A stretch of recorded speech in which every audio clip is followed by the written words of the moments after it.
empate. Quando viu o caminho aberto para chutar, deu uma... Oi, primeira vez, cara. Tô ouvindo assim. Onde a bola passou, Roberto, segundo gol para o Vasco da Gama. Pô, que legal. Emociona? Muito legal, pô. Rádio Nacional, Rio de Janeiro, novembro de 2011. Meu nome é Alberto Luiz da Silva Santos, eu sou pesquisador da Rádio Nacional e eu trabalho aqui desde 78. O que nós temos aqui são discos, fitas, que a rádio é de 1936, né? Eu trabalho sozinho aqui, né? Já trabalhei com mais uma pessoa, mas hoje estou sozinho. E adoro o meu serviço aqui, adoro isso aqui que eu faço. Essa fita aqui tem o Campeonato Nacional de 1971. Por acaso tem um jogo do Vasco Internacional, onde o Vasco venceu de 2-0. Vai caminhando agora o jogador Roberto, à altura da linha meta contrária, aproximou-se da grande área, penetrou, correu, atirou, é gol! Gol!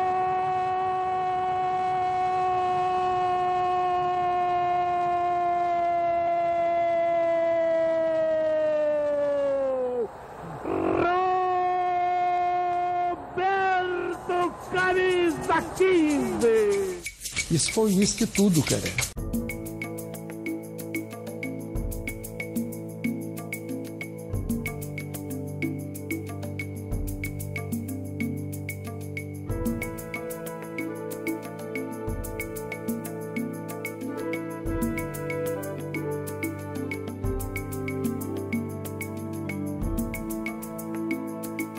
E se você tivesse o dom de fazer gols? Cobrança de escanteio, Paulo Roberto, bola forte, Roberto! Gol do Vasco, Roberto Dinamite aos 11h20. E se as pessoas quisessem lhe tocar só para saber se você é mesmo um ser humano de verdade? Roberto Dinamite brilhava assim. A paixão entre a torcida do Vasco e Dinamite, aliás, é um daqueles casos de amor arrebatadores. E tudo começou em novembro de 71. Surgiu na partida entre Vasco e Internacional, pela primeira vez que eu joguei pelo Vasco da Gama, na equipe principal. E naquela oportunidade eu marquei um gol muito bonito, com um chute bastante forte. São Januário, Rio de Janeiro. Roberto Dinamite chegou à presidência do Vasco em 2008. A sala do presidente é coberta por lembranças, fotos, troféus, marcas de uma carreira de sucesso, símbolos de um sonho que começou em Duque de Caxias, no Rio, no início da década de 70. Quando Dinamite era apenas Carlos Roberto de Oliveira, jogador do time juvenil do Vasco. Carlos Roberto ou Calu. Na época o meu apelido lá era Calu, não Roberto, não tinha nada com Roberto, era Calu.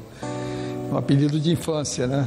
Eu tinha que acordar 5h30, 6 horas para vir treinar no Vasco. Esta é a antiga casa da família Oliveira, no bairro de São Bento, em Duque de Caxias. Aqui, Roberto morava com os pais e 2 irmãos.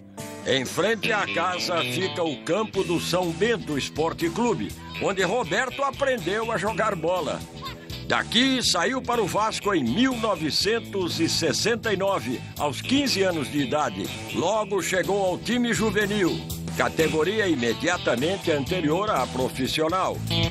O juvenil era um timaço. Aliás, me entusiasmava muito o Roberto. Porque ele chutava muito, ele era alto, sabe? Ele era um cara que ele... A gente via nele assim, esse cara vai brilhar, né? O ano era 71. Nesse período, comprei uma rádio vitrolazinha e tal, com aquela que abriam para um lado e para o outro. E botava, chegava às vezes depois de em casa, depois do almoço, depois do treino e tal, botava na varanda ali e ficava ouvindo. Eu gostava muito de Beatles. Em 71, um ano depois do tricampeonato mundial, Pelé se despediu da seleção brasileira. Roberto, aos 17 anos de idade, ganhou suas primeiras chances no time titular durante o Campeonato Brasileiro. No tradicional Jornal dos Esportes do Rio surgiu o apelido que o acompanharia pelo resto da vida.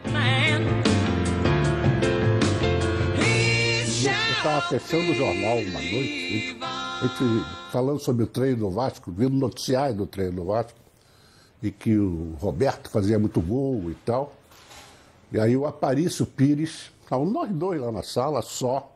Aparício Pires, que era o secretário de redação, falou para mim, vamos botar um apelido nesse cara, nesse garoto aí, porque ele faz gols para burro e tal. Aí eu falei, vamos. Aí ficamos bolando lá os dois. Aí ele falou, Dinamite. No dia 25 de novembro, o Vasco recebeu o Internacional no Maracanã. O técnico do Vasco era Mário Travalini. Roberto entrou no segundo tempo. Substituiu o ponta esquerda Gilson Nunes. Tinha uma passada larga muito grande, boa velocidade. Gostava de jogar mais do lado esquerdo do campo no ataque. E muito frio dentro da área para fazer gols. Olha, você não consegue definir essa situação, pô, no futuro vai dar certo esse rapaz, mas desde o início ele demonstrava muita capacidade para ter um crescimento. Que ele batia bem com os dois pés, cabeceava bem, era um jogador inteligente. Peguei uma bola na intermediária, fui carregando, levei para cima do Pontes, que era o quarto zagueiro, cortei ele para o meio, já quase na risca da grande área e bati forte. Aproximou-se da grande área, penetrou, correu, atirou, é gol! Gol!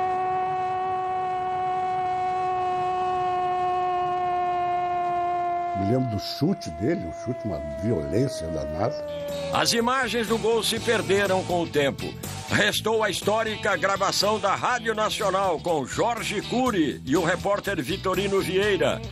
Para os mais jovens, uma simulação em videogame mostra o golaço de Dinamite. O Vasco venceu por 2-0. Buglé marcou o outro gol. Mas a torcida só falava do tal menino do chute potente. No dia seguinte, o Jornal dos Esportes estampou a manchete eterna. Garoto Dinamite explodiu. Ali foi o início de tudo. Eu volto no tempo de ver o Maracanã lotado, cheio. Eu acho que tudo é diferente, né? Mas eu posso olhar para trás e falar, foi muito bom. Isso está dentro de mim, está aqui na minha cabeça, está no meu corpo. Eu hoje caminhando aqui, eu volto no tempo e vou voltar sempre no tempo.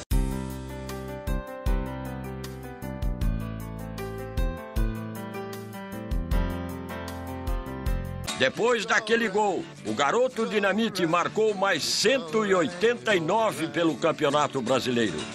Até hoje, 20 anos depois de deixar o futebol, seu recorde é absoluto no Brasileirão.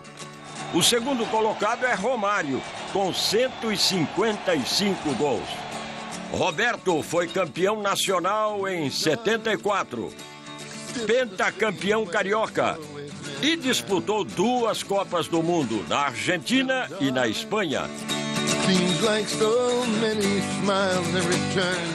Depois daquele gol, Carlos Roberto de Oliveira, o Clube de Regatas Vasco da Gama e o futebol brasileiro nunca mais seriam os mesmos.